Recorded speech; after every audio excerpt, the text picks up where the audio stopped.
Greetings. R. Frederick Riddle here with another episode of Christian News and Views. This is episode 253, and this is Wednesday.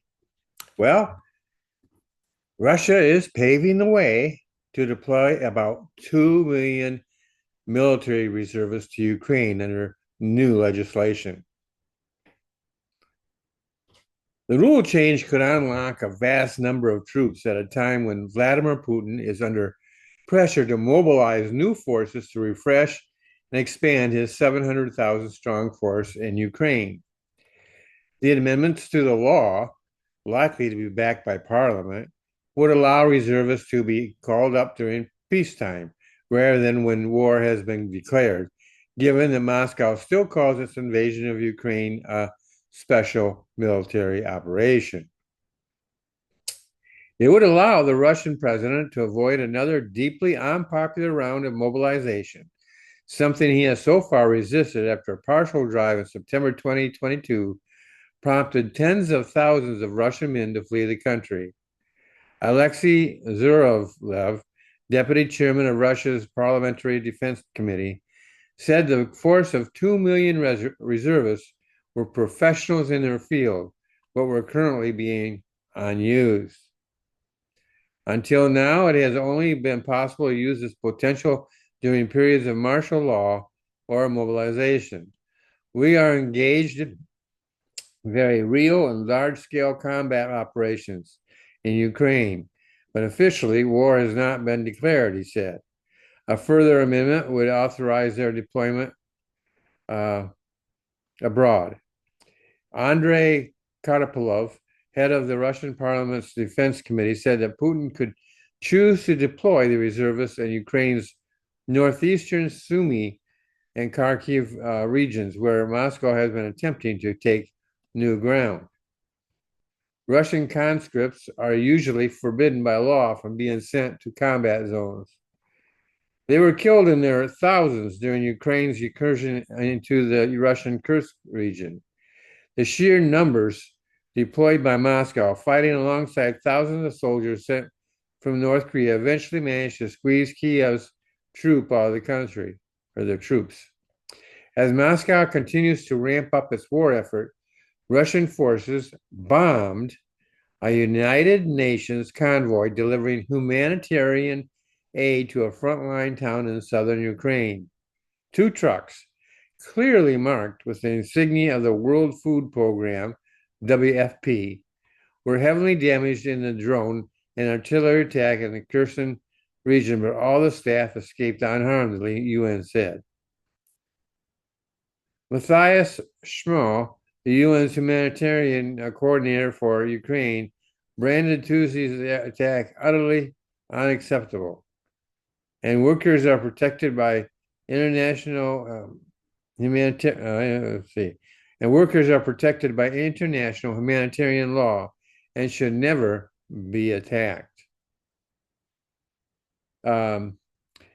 He called for the strike of a gross violation of international humanitarian law and might amount to a war crime.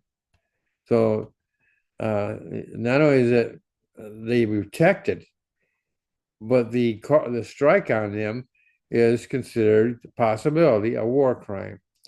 Footage shared by local officials showed a white truck with a WFP emblem on fire with large plumes of smoke rising above it.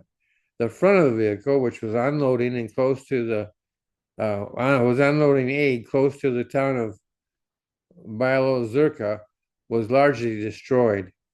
Andrei Sybiha, Ukraine's foreign minister, described it as another brutal violation of international law, proving Russia's utter disregard for civilian lives and its international obligations. And groups working in Ukraine throughout the Russian invasion have said their staff and facilities have regularly come under bombardment. There was no immediate response from Moscow on aid. Let's see, lost my place here. There was no immediate response from Moscow on the aid truck coming from under fire. However, officials rarely comment on accusations of attacks on civilians or aid workers. The southern Kherson region is partially controlled by Russian forces who launched daily attacks on Ukrainian towns and cities from the southern banks of the Dnipro River. Moscow claims to have annexed the area in 2022. The UN said the trucks were trying to reach a community that had not received humanitarian assistance in months due to the threat of Russian attacks. On the diplomatic front, Vladimir Zelensky, the president of Ukraine, will travel to Washington on Friday to try and shore up more support from Donald Trump as the U.S. president's frustration with Vladimir Putin deepens. He said he would discuss air defenses and how to put more pressure on Russia. The U.S. long-range Tomahawk missiles will also be high on the agenda after Mr. Trump threatened to deliver them to Kiev if Putin continued to stifle any hope of peace talks. Well, Putin has stifled those talks. He's really countered them. And he's got to be turning world pressure that was already against him even further against him. And sooner or later, this is going to take a cost. Putin continues to ignore President Trump's attempt at peace and now adds violating international law by attacking UN humanitarian vehicles. Putin, how do you argue that clearly marked humanitarian vehicles? How do you argue that those are justifiable targets in a war? It's just unbelievable. Putin reminds me of the wild cards cars you see on the your typical city streets, cars and motorcycles that weave in and out of traffic like they have a death wish. It is simply evil in a part of Putin to be doing what he's doing. It is simply evil and without excuse. Young people who drive like that, all too often it causes death and injury and certainly destruction of property. But this is with Putin is far greater because it's not just individual cars, individual people or families, which is tragic enough, but this is involving nations of people. People on both sides of this war who don't, now the Russian people tend to have always supported Putin, but it seems to me that that support is deteriorating. Meanwhile, the reality is that President Trump is more willing than ever to listen to and support the Ukrainians in the war they never saw but are in for their very survival. Putin is planning to send millions of men to their death. But in the end, I predict he will lose far more than he thinks possible. And the reason I say that is because I've mentioned before that, and the term is not new with me. It's a meat grinder. Ukrainian troops may be outnumbered, but they are not. They are lethal. They know how to fight. They have the weapons to do for, and they've had more and more weapons coming to them lately. And I believe the United States is going to even send more.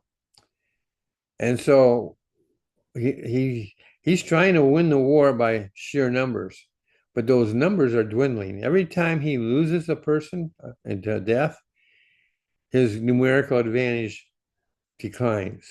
Now, it's true. Ukrainians have lost their lives too, but not on the scale that Russia has been losing theirs. And he's not only losing his own people, but he's been losing North Korean troops. They're getting killed too. It's a meat grinder, folks. Excuse me.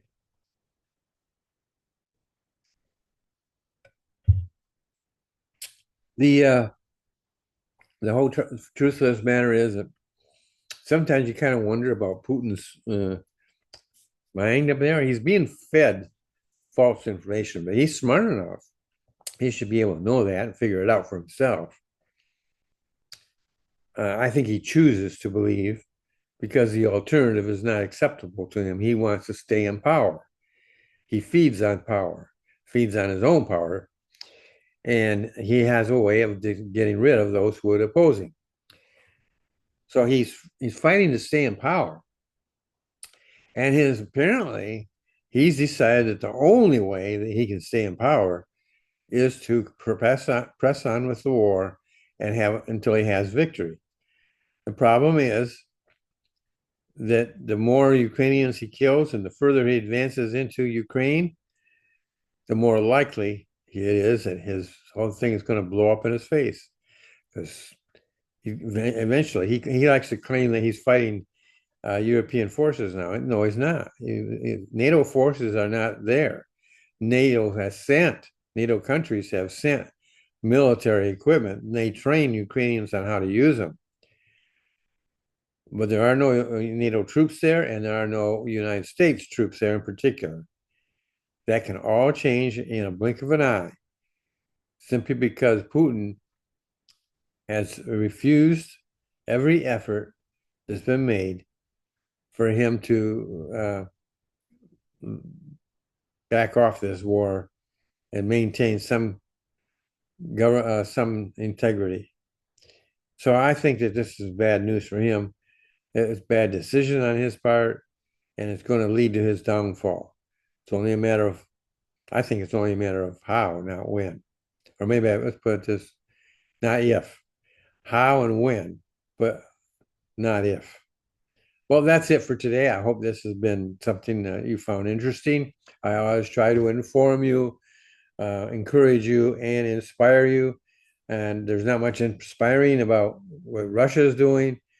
But in the end, God's in charge. And Russia, I think, is going to go through a transformational period that will enable them to regroup and send their forces down south against Israel in the future. But right now, they're not doing too good. And so I think that there's going to be things that are going to happen. Well, that's it for today. I hope this has been interesting for you. And if you have any comment about it, one pro or con, just let me know. And I will talk to you. Keep it civil. And who knows? Maybe what you're having to say might be, I might decide to put it on one of these episodes. Well, you have a great day, and I'll see you in the next episode.